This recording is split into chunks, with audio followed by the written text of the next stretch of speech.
Estamos no final do sermão do Senhor na sinagoga de Cafarnaum, em cuja conclusão Jesus revela com toda a crueza a verdade sobre a sua entrega na Santíssima Eucaristia, dizendo aquelas palavras que ouvimos na missa de ontem, quando diz: quem come a minha carne e bebe o meu sangue, permanece em mim e eu nele. Ora, os discípulos reagem. Embora Jesus esteja falando na sinagoga de Cafarnaum, quem reage são os discípulos, aqueles que caminham com ele, e dizem: esta palavra é dura, quem consegue escutá-la?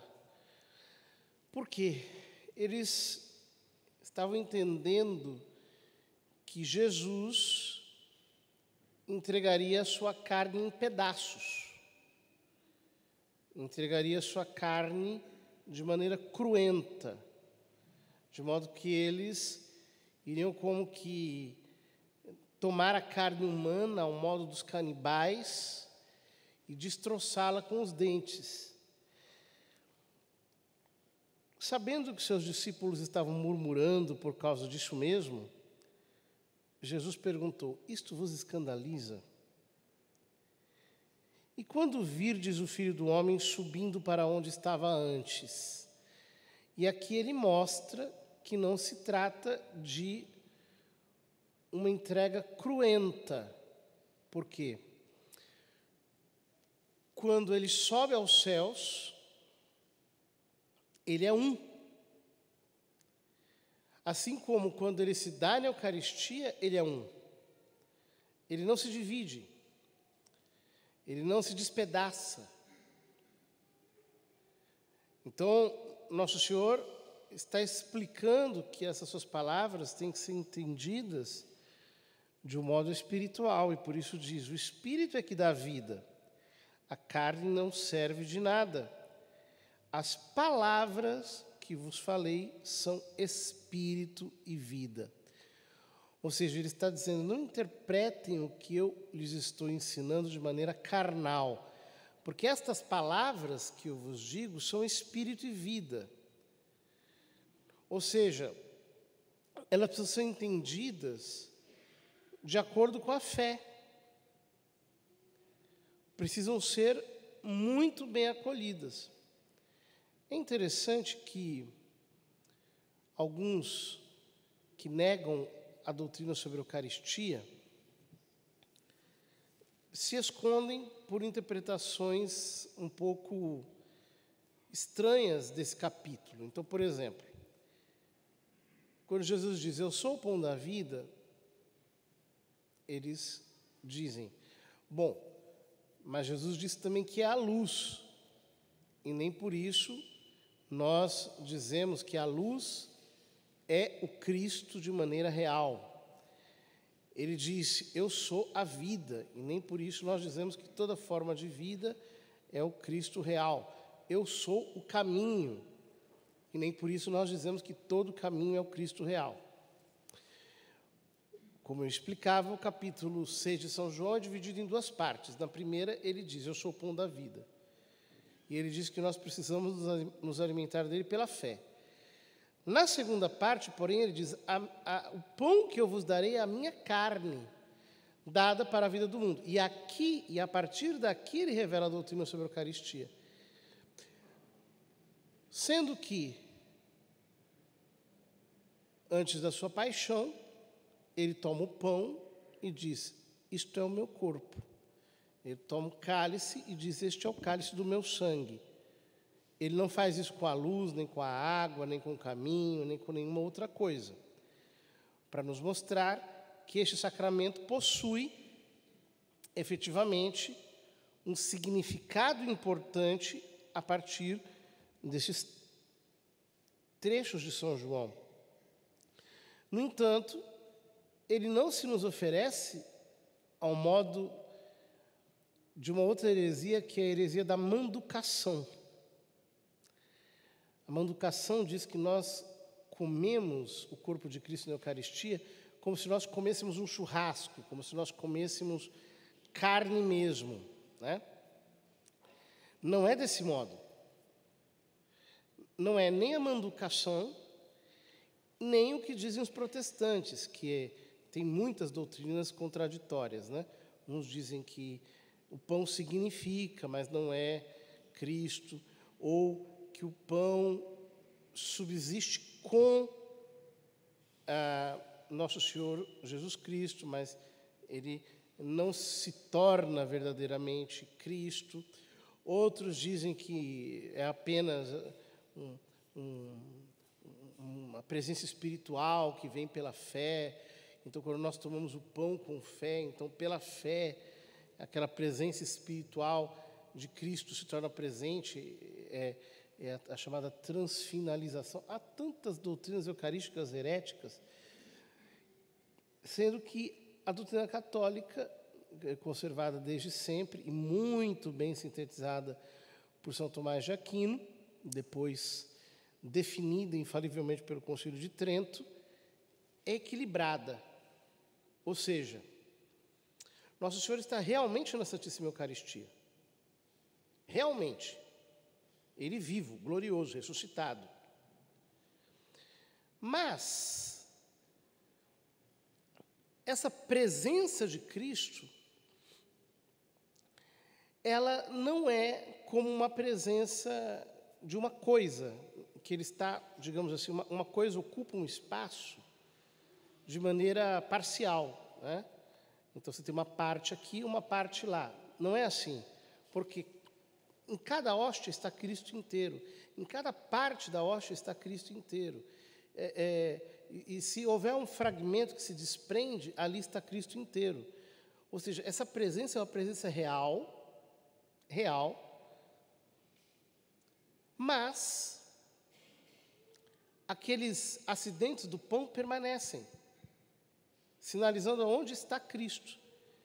Então, a brancura do pão, o tamanho do pão, o gosto do pão, tudo permanece intacto, sem um sujeito próprio, sinalizando aonde ele está. Mas é ele que está realmente ali. Portanto, a doutrina eucarística é um negócio sério demais, que requer da igreja uma fé muito intelectualmente vigorosa. Por isso Nosso Senhor diz, olha, a carne de nada adianta. O Espírito é que dá vida, as palavras que eu vos tenho dito são Espírito e vida. Então, isso aqui tem que ser entendido muito bem. Não é uma coisa leviana, que nós podemos, assim, interpretar conforme nós queiramos. Só que interessante que o texto diz o seguinte, Jesus sabia desde o início quem eram os que não tinham fé e quem havia de entregá-lo. E acrescentou, é por isso que vos disse, ninguém pode vir a mim, a não ser que lhe seja concedido pelo Pai. Ou seja, mesmo a fé nessa doutrina tão tremenda que ele revela acerca da Eucaristia, só pode ser abraçada pela graça divina. Nós não podemos abraçá-la simplesmente pela nossa própria conclusão humana. Por isso diz o versículo 66, a partir daquele momento, muitos discípulos voltaram atrás e não andavam mais com ele. Ou seja, a doutrina eucarística foi um divisor de águas. Muitos abandonaram Cristo. Não queriam permanecer com ele. E Nosso Senhor, ao invés de querer fazer uma diplomacia, de tentar esclarecer um pouco melhor as coisas, ele diz, aos 12, vós também quereis ir embora? Portanto, vejam que aqui a instituição da Eucaristia fala para nós da aliança que Deus tem conosco. Assim como ele disse a Pedro, no início da Santa Ceia, Se eu não vos lavar os pés, não tereis parte comigo. Ele está dizendo aqui sobre a Eucaristia: quem come a minha carne e bebe o meu sangue, permanece em mim e eu nele. Ou seja, isso é uma coisa necessária para que nós permaneçamos fiéis a Cristo. É importante entendermos isso, porque, às vezes, algumas pessoas pensam assim, olha, nós temos que ficar com aquelas verdades que são essenciais da fé cristã. O resto, tudo é meio discutível. Pois bem, a doutrina eucarística é uma coisa necessária, conforme Nosso Senhor mesmo deixa claro no capítulo 6 de São João. Não dá para abrir mão disso e continuar com Cristo, porque se trata da aliança que Ele tem conosco. Se eu não entendo exatamente o que Cristo diz aqui, eu estou colocando como que uma barreira na sua entrega. Eu estou dizendo, Ele se entregou a nós de maneira parcial, Ele se entregou a nós apenas espiritualmente, Ele se entregou a nós apenas no significado do pão, Ele se entregou a nós apenas de maneira parcial. A doutrina eucarística da Igreja, porém, nos diz que a entrega de Cristo chegou ao ponto de Ele ficar realmente no Santíssimo Sacramento, para o nosso bem, de maneira permanente. É muito incrível isso. Simão Pedro respondeu: a quem iremos, Senhor? Tu tens palavras de vida eterna. Nós cremos firmemente e reconhecemos que Tu és o Santo de Deus. Aqui São Pedro faz uma confissão, semelhante àquela que ele faz no capítulo 16 do Evangelho de São Mateus. A quem iremos, Senhor? Só Tu tens palavras de vida eterna. Nós cremos firmemente e sabemos que Tu és o Santo de Deus. Ou seja, ele confessa a divindade de Cristo. O que significa que quando nós contemplamos verdadeiramente o mistério da Eucaristia, nós descobrimos a glória da divindade de Nosso Senhor. Como diz São Tomás, na cruz se escondia, aliás, na cruz se escondia a vossa divindade. Mas aqui, na Eucaristia, também se esconde a vossa humanidade. Ou seja, quando eu aprendo a reconhecer Cristo na Eucaristia, eu me entrego de maneira mais completa à divindade dele. Eu o descubro de uma maneira mais profunda. Eu estou exercendo, por assim dizer, o ato de fé num nível muito maior. Porque eu creio que sobre as espécies do pão e do vinho está presente a humanidade santíssima dele, unida indissoluvelmente à sua divindade. Portanto, a fé na Eucaristia é um ato de fé, por assim dizer, multiplicado. É a fé num sentido superlativo mesmo. Vejam que grandes mistérios aqui estão contidos. Mas é interessante, a liturgia omite os 2 versículos seguintes, que encerram o capítulo 6 de São João. Jesus acrescentou: não vos escolhi eu, todos os 12, contudo, um de vós é um demônio. O texto grego diz, um de vós é um diabo. Ele se referia a Judas, filho de Simão Iscariotes, porque era quem o havia de entregar, não obstante ser um dos 12. Aqui nós vemos que coisa grandiosa. Por quê? Nosso Senhor está dizendo, não vos escolhi eu, todos os 12? Contudo, um de vós é um demônio, como que dizendo, eu escolhi, inclusive esse demônio que está aqui, que é quem vai me entregar.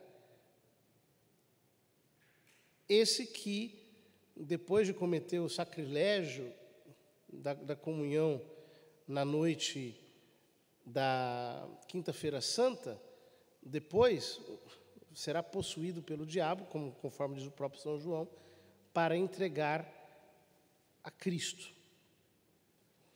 Ou seja, São Tomás diz isso numa sequência linda que a gente canta na festa de Corpus Christi, que é a sequência Lauda Sion. Ele diz que os bons e os maus podem ter acesso a este sacramento. Mas a sorte de ambos é diferente. Para os bons, ele é um alimento de vida. Para os maus, ele é um alimento de condenação. Como explica muito bem São Paulo na primeira carta aos Coríntios, no capítulo 11. Portanto, o fato de nós termos sido chamados por Cristo, o fato de nós sermos cristãos, o fato de nós conhecermos a Santíssima Eucaristia, não é uma garantia de que nós iremos perseverar, porque Cristo escolheu também Judas. Pensamos a Nosso Senhor que nós não sejamos como Judas, mas que nós comunguemos e sejamos fiéis ao Nosso Senhor até a nossa morte, com todo o nosso ser, com todo o nosso coração, com toda a nossa vida. Que Ele não possa olhar para nós e dizer, um dentre vós é um demônio, é um diabo. Talvez esta seja a expressão mais forte de Jesus no Evangelho contra alguém. Chamar alguém de diabo. Que foi como ele chamou Judas aqui nesse versículo. Que nós possamos nos unir a ele na Santa Comunhão. Então também nós seremos elos de comunhão entre nós mesmos, sendo, por assim dizer, um prolongamento da Eucaristia para todas as pessoas que passam à nossa volta.